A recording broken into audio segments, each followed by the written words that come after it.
Right, మరో breaking news చూస్తున్నాం. కాంగ్రెస్ ప్రభుత్వంపై బీఆర్ఎస్ అధినేత కేసీఆర్ చేసిన వ్యాఖ్యలపై ముఖ్యమంత్రి రేవంత్ రెడ్డి స్పందించారు. ఆదివారం ఆయన మీడియాతో మాట్లాడుతూ కేసీఆర్ మారతారని ఆశించానని, కానీ ఎలాంటి మార్పు రాలేదని, మళ్ళీ అవే అబద్ధాలు చెబుతున్నారని మండిపడ్డారు. రాజకీయ భిక్ష పెట్టిన ప్రాంతం గురించి పచ్చి అసత్యాలు చెబుతున్నారని సీరియస్ అయ్యారు. కేసీఆర్ ఇప్పటికైనా బయటకు రావడం చాలా సంతోషకరమని సీఎం రేవంత్ రెడ్డి అన్నారు. మీడియా సమావేశంలో కేసీఆర్ చేసిన విమర్శలపై స్పందిస్తూ ఉమ్మడి రాష్ట్రం కన్నా కేసీఆర్ హయాంలోనే నీటి వాటాల విషయంలో తెలంగాణకు ఎక్కువ అన్యాయం జరిగిందని చెప్పారు. చెప్పిన అబద్ధాలు చెప్పకుండా అబద్ధాలనే పెట్టుబడిగా మాట్లాడుతున్నారని విమర్శించారు. ఇక తెలంగాణకు కేసీఆర్ చేసిన మేలు కంటే అన్యాయమే ఎక్కువ చేశారని సీఎం వ్యాఖ్యానించారు. ఆరోపణలు చేయడం కాదు, దమ్ముంటే చర్చకు రావాలని సవాల్ చేశారు. వచ్చే జనవరి 2వ తేదీ నుంచి అసెంబ్లీ సమావేశాలు పెడతామని, దమ్ముంటే కేసీఆర్ సమావేశాలకు రావాలని అన్నారు. ఎవరేం చేశారో సభలోనే చర్చిద్దామని చెప్పారు.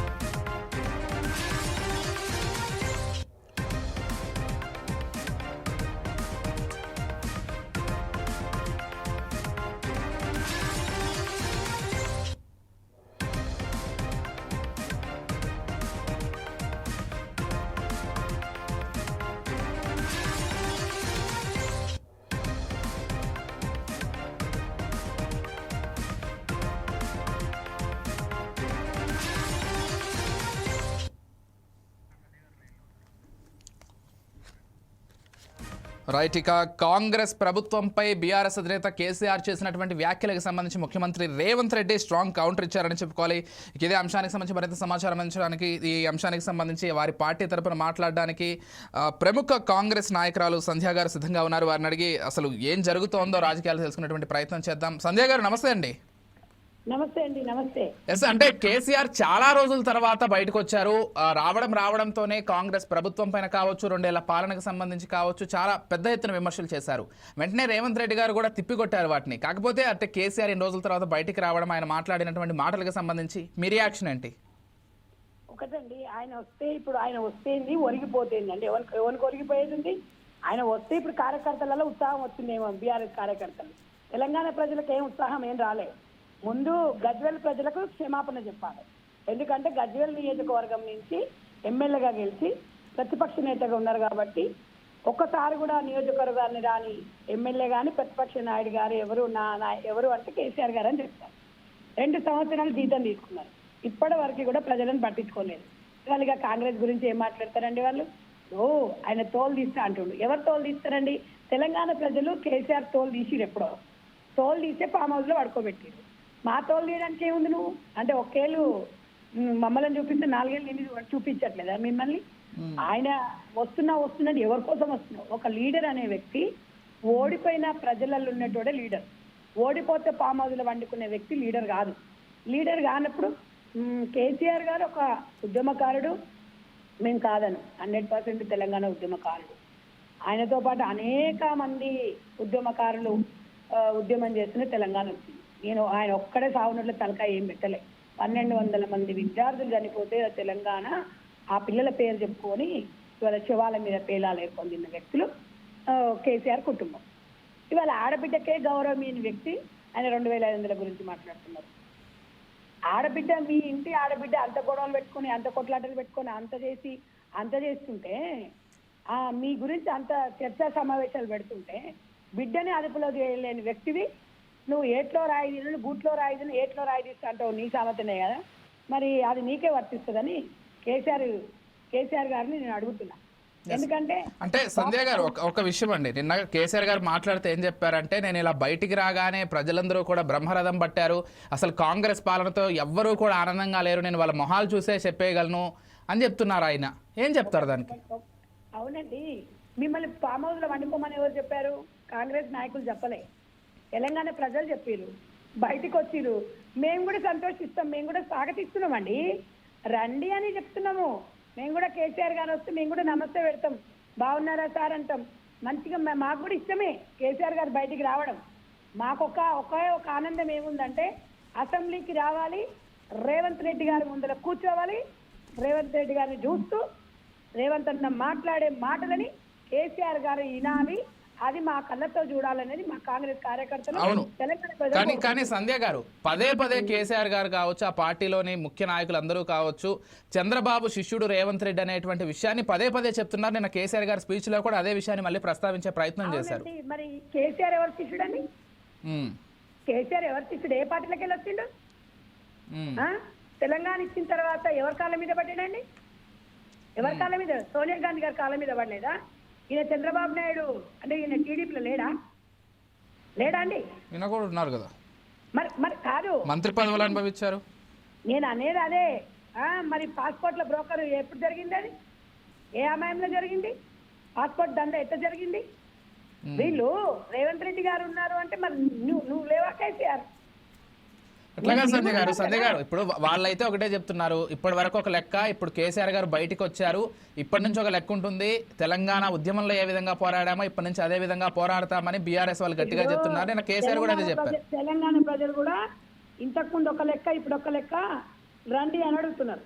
రండి చూసుకుందాము మీ చర్చలు, మీరు పెట్టిన స్కీమ్స్ ఏంటి, మీరేం చేసిరు, మీరేం అభివృద్ధి చేసిరు, దళితులకు ఇస్తున్న 3 ఎకరాలు ఎక్కడ పోయింది, కేజీటీపీ ఎక్కడ పోయింది, రుణమాఫీ అన్నారు ఎక్కడ పోయింది, డబల్ బెడ్రూమ్ అందరికి అన్నారు, ఇంటికో ఉద్యోగం అన్నాడు, మరి నిరుద్యోగ వృత్తి అన్నారు, మరి ఇవన్నీ ఎందుకు ఇస్తలేరు ప్రజలు కూడా అడుగుదాం అనుకుంటారు.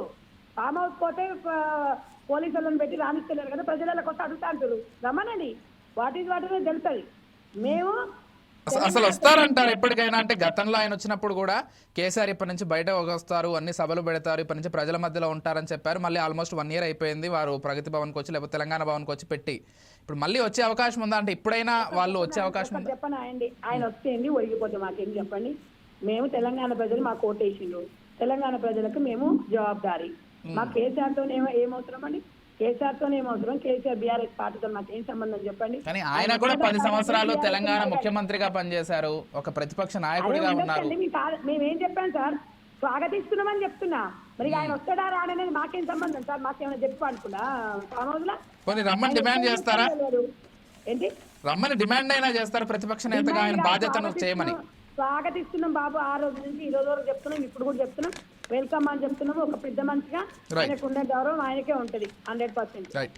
థ్యాంక్ యూ సంధ్య గారు, థ్యాంక్ యూ సో మచ్ అండి, చాలా చక్కగా రియాక్ట్ అయ్యారు ఈ అంశానికి సంబంధించి. థ్యాంక్ యూ సో మచ్ సంధ్య గారు.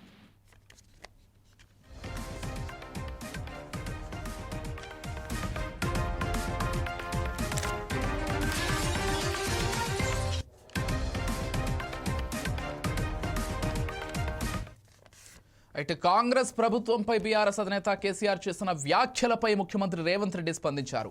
ఆదివారం ఆయన మీడియాతో మాట్లాడుతూ కేసీఆర్ మారతారని ఆశించానని, కానీ ఎలాంటి మార్పులు రాలేదని, మళ్లీ అవే అబద్ధాలు చెబుతున్నారని మండిపడ్డారు. రాజకీయ భిక్ష పెట్టిన ప్రాంతం గురించి పచ్చి అసత్యాలు చెబుతున్నారని సీరియస్ అయ్యారు. కేసీఆర్ ఇప్పటికైనా బయటకు రావడం చాలా సంతోషకరమని సీఎం రేవంత్ రెడ్డి అన్నారు. మీడియా సమావేశంలో కేసీఆర్ చేసిన విమర్శలపై స్పందిస్తూ ఉమ్మడి రాష్ట్రం కన్నా కేసీఆర్ హయాంలోనే నీటి వాటాల విషయంలో తెలంగాణకు ఎక్కువ అన్యాయం జరిగిందని చెప్పారు. చెప్పిన అబద్ధాలు చెప్పకుండా అబద్ధాలనే పెట్టుబడిగా మాట్లాడుతున్నారని విమర్శించారు.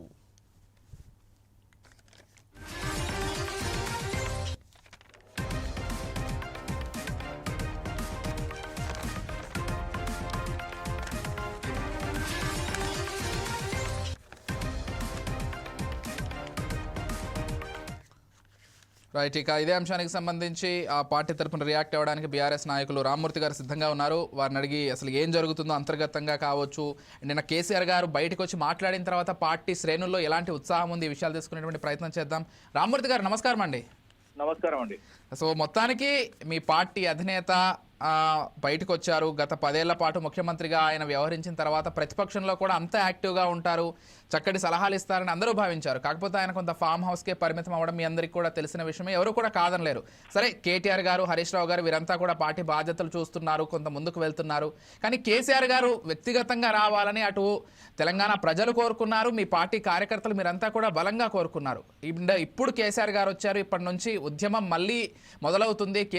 అంటే కాంగ్రెస్ ప్రభుత్వం చేసేటువంటి అన్యాయాలపైన కావచ్చు, గతంలో మనం తెలంగాణ ఉద్యమంలో ఏ విధంగా యాక్టివ్గా ఉన్నామో అంతే యాక్టివ్ అవుతామంటూ పార్టీ శ్రేణులందరికీ కూడా ఒక జోష్ని నింపే ప్రయత్నం చేశారు. ముందుగా దానికి సంబంధించి ఎలా చూస్తారు? నిన్న కేసీఆర్ గారి వ్యాఖ్యలకు సంబంధించి మీ అభిప్రాయం ఏంటి? 100% మా పార్టీకి ఒక నూతన ఉత్సాహం వచ్చిందిగా నేను భావిస్తున్నా. ఎందుకంటే గౌరవ కేసీఆర్ గారు వాస్తవం ఏంటంటే కొంచెం ఆరోగ్య రీత్యా ఏదైతే కొంచెం తొడ్డి వెమక ఎరిగిన తర్వాత కొంచెం రెస్ట్ లో ఉన్న విషయం అందరికి తెలిసిందే. తాను పూర్తిగా కోలుకొని ఏదైతే ప్రజాక్షేత్రంలోకి వచ్చారో అదే విధంగా ఇంకొకటి ఏంటంటే ప్రభుత్వం గెలిచిన తర్వాత కూడా ఏదైతే కాంగ్రెస్ ప్రభుత్వం వచ్చిన తర్వాత కూడా దాన్ని కొంత ఎందుకంటే వెంటనే డిస్టర్బ్ చేస్తే ప్రజల్లో చులకన భావం వస్తుంది అన్నది కూడా గౌరవ కేసీఆర్ గారు మాతో ఎప్పటికప్పుడు చెప్తూనే ఉన్నారు. కాబట్టి వాళ్ళకి సఫిషియెంట్ ఒక 1 year కంటే ఇంకో 1 year ఎక్కువనే ఇచ్చాం, 2 years టైం ఇచ్చాం. కాబట్టి ఏదైతే వాస్తవంగా ఈ 2 years వాస్తవంగా ఏదైతే మా వర్కింగ్ ప్రెసిడెంట్ అదే విధంగా మా గౌరవ హరీష్ రావు గారు ఏదైతే అసెంబ్లీ వ్యవహారాలు పూర్తిగా చూసుకున్నారు. అక్కడ ఏ అంశం ప్రభుత్వం కుట్ర చేసినా కూడా తిప్పి కొట్టారు. అదే విధంగా ఏదైతే కేసీఆర్ గారు కూడా ఏదైతే ఎప్పుడు అసెంబ్లీ జరిగినా కూడా ఏదైతే ముఖ్యంగా ఇంత ముందు 2 సార్లు 3 సార్లు జరిగినప్పుడు కూడా ఏదైతే ఇది బిఆర్ఎస్ఎల్పి మీటింగ్ పెట్టి మా ఏదైతే శాసనసభ్యులకు దిశానిర్దేశం చేశారని కూడా మీరు చూశారు. ఓకే. అండ్ ఆ తర్వాత కేసీఆర్ గారి వ్యాఖ్యలకు సంబంధించి ముఖ్యమంత్రి రేవంత్ రెడ్డి గారు కూడా రియాక్ట్ అయ్యారు. కేసీఆర్ ఆయన్ని పెంచి పోషించినటువంటి ఆ ప్రాంతాన్ని మోసం చేశారు, ఇవన్నీ కూడా ఆయన కామెంట్ చేయడం జరిగింది. అండ్ కేసీఆర్ ఇలా రావడం మాట్లాడడం ఇదంతా శరా మామూలే అని లైట్ తీసుకుంటున్నాం అనేటువంటి ఒక టోన్లో మాట్లాడారు రేవంత్ రెడ్డి గారు.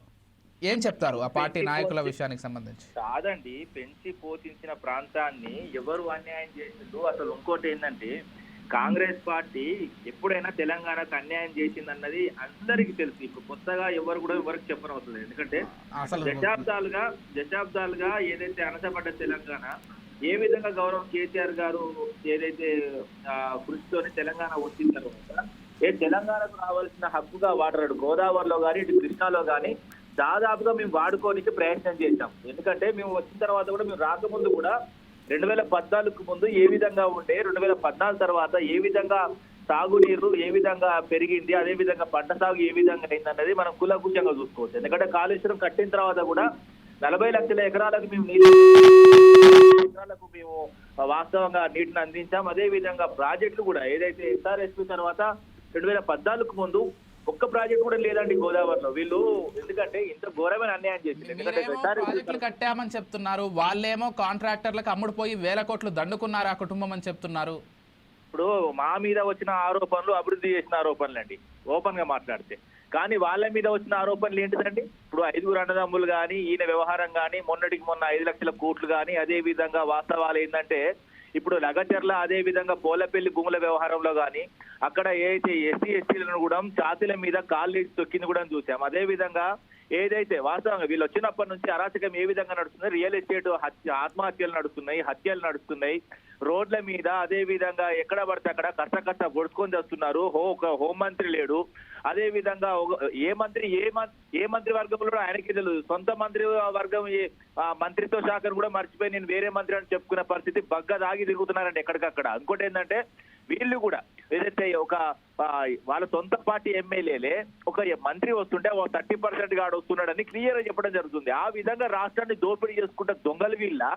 నేనేమంటున్నా, రాష్ట్రం కోసం ప్రాజెక్టులు కట్టడం, అదే విధంగా ఏదైతే మిషన్ భగీరథ, మిషన్ కాకతీయ, అదే విధంగా ఇంటింటికి నీళ్ళని అందించి ఒకప్పుడు మన మహిళలు బోరింగ్ల కాడికి బాయిల కాడికి పోయి నీళ్లు చేసుకుంటోళ్ళు ఏదైతే గౌరవ కేసీఆర్ వచ్చిన తర్వాత వాళ్ళ పాదాల దగ్గరికి గోదావరి కృష్ణా వాటర్ని తీసుకొచ్చి ఏదైతే ఒక ఆడబిడ్డల స్వప్నాన్ని నిజం చేసిన కేసీఆర్ గారిని ఇష్టం వచ్చినట్టు మాట్లాడుకుంటా మేము ఏం చేసినామంటే ఓపెన్ గా మాట్లాడుకుందామండి. విజయ్ గారు, నేనేమంటున్నా, మా పథకాలు మా ప్రభుత్వం వచ్చిన తర్వాత సంక్షేమాన్ని ఏ విధంగా వచ్చినామంటే సంపదను పెంచినాం, అదే సంక్షేమాన్ని ప్రజల అకౌంట్ లో డైరెక్ట్ గా వేసినాం.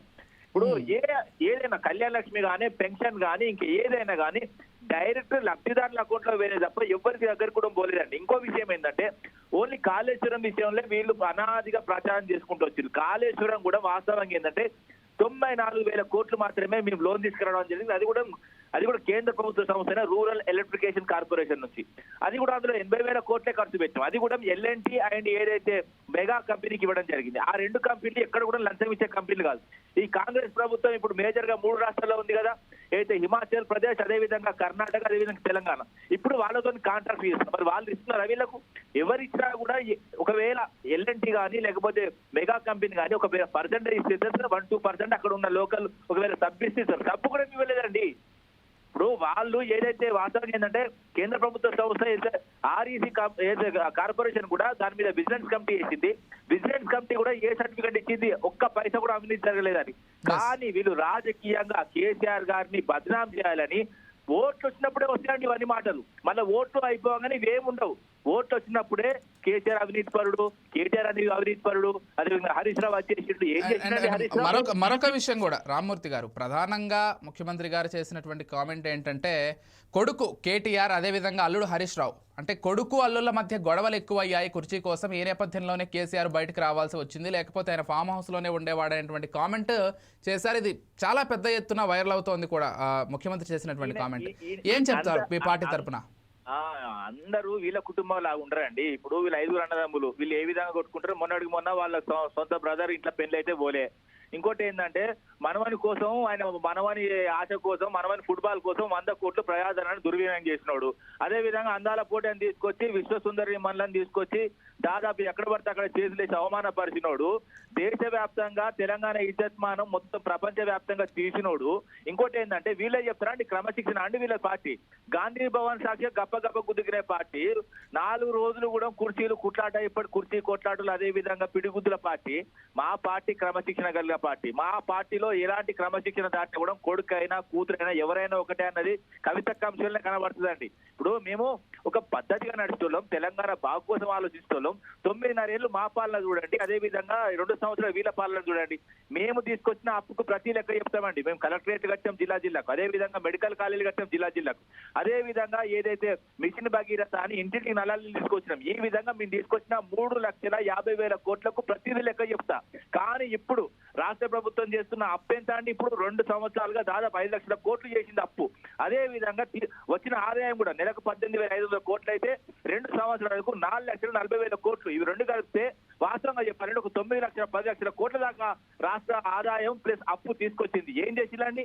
ఒకవేళ ఓపెన్ గా మాట్లాడుకుంటే ఇందులోకి వెళ్ళి జీతాలు, సంక్షేమం, అదే విధంగా సంక్షేమం ఏమేం చేయట్లేదు, అయినా కూడా కొంత చేసిన అనుకున్నాం, అది తీసేద్దాం. అదే విధంగా పెన్షన్ తీసేద్దాం. అన్ని తీసేసినా 3 నుంచి 4 లక్షల కోట్లు పోతాయండి. మిగతా 7-8 లక్షల కోట్లు ఎవరి ముక్కలో పెట్టిండు? మొత్తం ఢిల్లీకి కప్పం కట్టుకుంటా రాహుల్ గాంధీ, అదే విధంగా ఆ కింద మంత్రివర్గం 5 అన్నదమ్ములు పందికొక్కుల్లాగా రాష్ట్ర ప్రజలను పీకట్టింటున్నారు తప్ప వీళ్ళతోని వాస్తవం చెప్పాలంటే తెలంగాణకు ఒక వాస్తవం చెప్ప రేవంతాసురుడు తెలుసుకున్నాడు. ఈ రేవంతాసురుడు నుంచి విముక్తి కలిగినప్పుడు ఒక దీపావళి, ఒక దసరా చేసుకుంటారు తెలంగాణ ప్రజలు. ఫైనల్ గా రామ్మూర్తి గారు, మీ పార్టీ అధినేతకు సంబంధించి అంటే కేసీఆర్ గారు చాలా రోజుల తర్వాత బయటకు వచ్చారు, మాట్లాడారు, మీ అందరినీ కూడా ఉత్సాహపరిచారు. ఇదే ఉత్సాహం కొనసాగబోతోందా, లేకపోతే మళ్ళీ కేసీఆర్ గారు అజ్ఞాతంలోకి వెళ్ళేటువంటి అవకాశం ఉందా? మళ్ళీ కేటీఆర్ గారు, హరీష్ రావు గారే పార్టీ బాధ్యతలు చూసుకునే అవకాశం ఉందా? లేకపోతే కేసీఆర్ గారు రెగ్యులర్ గా సభలు పెట్టడం కావచ్చు, ప్రజా సమస్యల గురించి ఉద్యమించడం కావచ్చు, జరిగే అవకాశం ఉందా? కేసీఆర్ గారు కర్ణ జన్ముడు అండి. వాస్తవంగా మీరు చూసుకోండి, తెలంగాణకు ఎప్పుడు ఆపదొచ్చినా ముందు వరుసలో ఉండి కొట్లాడేది మాత్రం గౌరవ కేసీఆర్ గారు. తెలంగాణ హక్కుల కోసం కానీ, తెలంగాణ నేల కోసం కానీ, తెలంగాణకు సంబంధించిన ఏ ఇష్యూ అయినా. ఈ రోజు తెలంగాణ ఇబ్బంది పడుతుంది, తెలంగాణ ప్రజలు ఏదైతే చాలా ఇబ్బందికరమైన వాతావరణం ఉన్నారు కాబట్టి ఖచ్చితంగా ఆయన బయటికి రావాలని ప్రజలు కోరుకున్నాడు. రేవంత్ రెడ్డి నువ్వు రా అంటే ఇది కబడ్డీ కాదు, ఖోఖో కాదండి. రాజకీయాలలో ఎందుకంటే ఒక ఓటమి గెలుపు అన్నది వాస్తవంగా కంటిన్యూస్ ప్రాసెస్, అది అంతే తప్ప కానీ దీన్ని పెద్దగా తీసుకోము. ఎందుకంటే ఇప్పుడు సున్నాలు వచ్చినాయి అని తాపకోసారి రేవంత్ రెడ్డి ఎక్కిరిస్తోడు. మరి వాస్తవంగా చెప్పాలంటే వాళ్ళ పార్టీకి నేషనల్ పార్టీ కదా అండి, వాళ్ళది నేషనల్ పార్టీకి 13 రాష్ట్రాల్లో సున్నాలు వచ్చినాయి. అదే విధంగా వాళ్ళు పరిపాలనలో ఉన్న రాష్ట్రం, ఇక్కడ మేము పరిపాలన లేము. ఏదైతే పరిపాలన ఉన్న హిమాచల్ ప్రదేశ్ లో 0 వచ్చిందండి. అదే విధంగా దేశ రాజుల్లో 0 వచ్చింది. మరి 0 వచ్చిన వాళ్ళు సూసైడ్ చేసుకుని చచ్చిపోక ఎందుకు తిరుగుతారండి? మొత్తం 13 రాష్ట్రాల్లో 0 వచ్చినాడు, 0 గురించి మాట్లాడతాడు. మాకు ఒక రాష్ట్రంలో వచ్చింది. వాస్తవంగా ఏంటంటే మొన్న జరిగిన ఎన్నికలు రాహుల్ గాంధీ తెలివైనోడా లేకపోతే మోడీ తెలివైనోడా అనుకుంటే మోడీ తెలివికల్లోడు రాహుల్ ఇంకా నేర్చుకోవాలని ప్రజలు భావించారు కాబట్టి అలాంటి ఎన్నికల్లో ఏదైతే ఇలాంటి రిజల్ట్స్ రావడం జరిగింది అంతే తప్ప కానీ మాకు మేముగా ముందుకు వచ్చినప్పుడు ఎందుకంటే వాస్తవాలు ఏంటంటే ఒక జాతీయ పార్టీగా ఒక అడుగు ముందుకు వేసినప్పుడు వాస్తవంగా ఒడిదుడుకులు ఉంటాయి. ఎందుకంటే 1980లో పుట్టిన బీజేపీ పార్టీ ఆ తర్వాత 84లో వచ్చిన ఎలక్షన్స్ లో దేశవ్యాప్తంగా 2 సీట్లు వచ్చినాయి. కానీ ఈ రోజు అధికారంలోకి వచ్చింది కదా, కంటిన్యూస్ గా 12-13 సంవత్సరాలు పాలిస్తుంది కదా. మేము కూడా ఏదో ఒక్క రోజు దేశ రాజకీయాల్లో చక్రం తిప్పుతాం. గౌరవ కేసీఆర్ గారు అవసరం తెలంగాణ నెలకి ఎంత ఇంపార్టెంట్, అదేవిధంగా దేశానికి కూడా అంత ఇంపార్టెంట్. అంటే ఇంకా దేశ రాజకీయాలు అంటున్నారు. గతంలోనే బీఆర్ఎస్ పెట్టి మళ్ళీ టీఆర్ఎస్ గా మారే అవకాశాలు ఉన్నాయని కూడా లేదండి మళ్ళీ దేశ రాజకీయాలు అంటున్నారు. లేదండి దేశ రాజకీయాలు చేయడం తప్పేం లేదండి. ఇప్పుడు చంద్రబాబు ఖచ్చితంగా లేదండి. ఒక ప్రాంతీయ పార్టీగా ఇప్పుడు ఒకటి చంద్రబాబు నాయుడు లేకపోతే మోడీ కుర్చీ ఉండదు. రేపు కూడా మాకు అలాంటి మాకు కూడా ఒక 3-4 సీట్లు ఇస్తే మాకు కూడా అంతే ఉండు. కానీ ఏంటంటే అక్కడ ప్రజలు భావించింది ఏంటంటే వీళ్ళు మాయమాటలకు మొత్తం ఏదైతే అక్కడ ప్రభుత్వం పోయిన తర్వాత కొంచెం మాయమాటలకు అలవాటు పడ్డారు. ఇంకోటి ఏంటంటే ఇంకేమో చేస్తాడు అనుకున్నారు తప్ప వాళ్ళు ఇప్పుడు తెలిసిందండి పాలేందో నీళ్ళేందో తెలిసింది. ఇప్పుడు గ్రామాల్లో మొన్న చూసాం 4,000 చిల్లర గ్రామ పంచాయతీ గెలిపించిళ్ళు. ఆ ప్రజలందరికీ మేము కృతజ్ఞత భావంతో ఉండాలి కదా అండి. ఎస్, అంటే రామ్మూర్తి గారు ఈ మొత్తం నేపథ్యంలో చూసినట్లయితే మొన్న ప్రధాని మోదీ గారు ఎంపీలతోటి కేసీఆర్ గారి ఆరోగ్యం ఎలా ఉందని పర్సనల్గా అడగడం కావచ్చు, ఇవన్నీ చూస్తున్నట్లయితే మీరు ఇప్పుడు మళ్ళీ వ్యక్తిగతంగా చెప్తున్నారు దేశ రాజకీయాల్లో మేము కూడా చక్రం తిప్పొచ్చు, రేపు టీడీపీ ఎలా ఈ రోజు ఉందో రేపు మా చేతిలో కూడా అలాంటి పవర్ ఉండేటువంటి అవకాశం ఉందని చెప్తున్నారు. అండ్ బీజేపీకి దగ్గర అయ్యే ప్రయత్నం ఏమైనా జరుగుతుందా? పోనీ వాళ్ళ వైపు నుంచి అయినా ఉందా మీరు ఏం లేకపోయినా? అలాంటిది ఏం లేదండి. వాస్తవంగా 19వ తారీఖు మా కార్యవర్గ సమావేశం ఏర్పాటు చేసేది ఉండే ఏదైతే భవన్ బేస్డ్.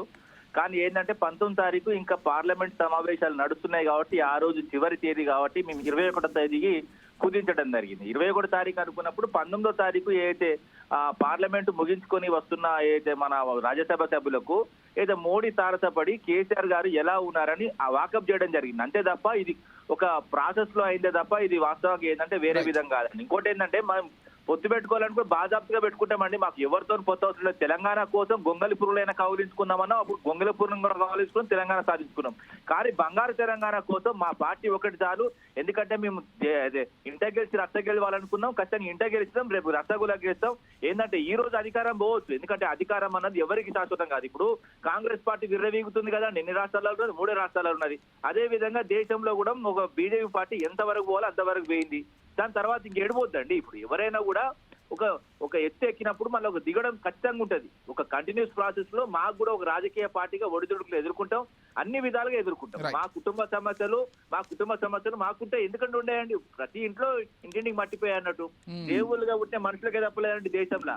ఇప్పుడు రాముడు గాని కృష్ణుడు గాని ఇంటర్నేషనల్ పరంగా చూస్తే యేసుక్రీస్తు గాని ఎంత ఇబ్బంది పడ్డాడో చూడొచ్చు. అంతే తప్ప కుటుంబ వ్యవహారాలు లేకపోతే ఇతర అంశాలను రాజకీయంగా ముడిపెట్టడం రాజకీయ పరిణితి లేని వ్యక్తులు చేసే పని. రైట్, థ్యాంక్ యూ రామ్మూర్తి గారు. నేను కూడా మనస్ఫూర్తిగా కోరుకుంటున్నాను కేసీఆర్ గారు పూర్తి ఆరోగ్యంతో ప్రజాక్షేత్రంలోకి రావాలి, ఒక ప్రతిపక్ష నాయకుడిగా ఆయన బాధ్యతను పూర్తిస్థాయి నిర్వహించాలి. అండ్ ఈ రోజు ప్రభుత్వంలో ఉన్నటువంటి అన్ని తప్పుల్ని కూడా ఆయన ఎత్తి చూపించి ఆ తప్పుల్ని ప్రభుత్వం కూడా సరిదిద్దుకోవాలనేటువంటి నేపథ్యం నాకు కూడా వ్యక్తిగతంగా ఉంది. Thank you so much Rammurthy గారు. మొత్తంగా కేసీఆర్ చేసినటువంటి వ్యాఖ్యలకు సంబంధించి రేవంత్ రెడ్డి అయితే పూర్తి స్థాయిలో ఫైర్ అయ్యారు. మరి ఈ రాజకీయ పరిణామాలు ఎంతవరకు దారితీస్తాయో, మళ్ళీ ఎటువంటి విమర్శలు ప్రతి విమర్శలు ఉంటాయో వేచి చూడాలి.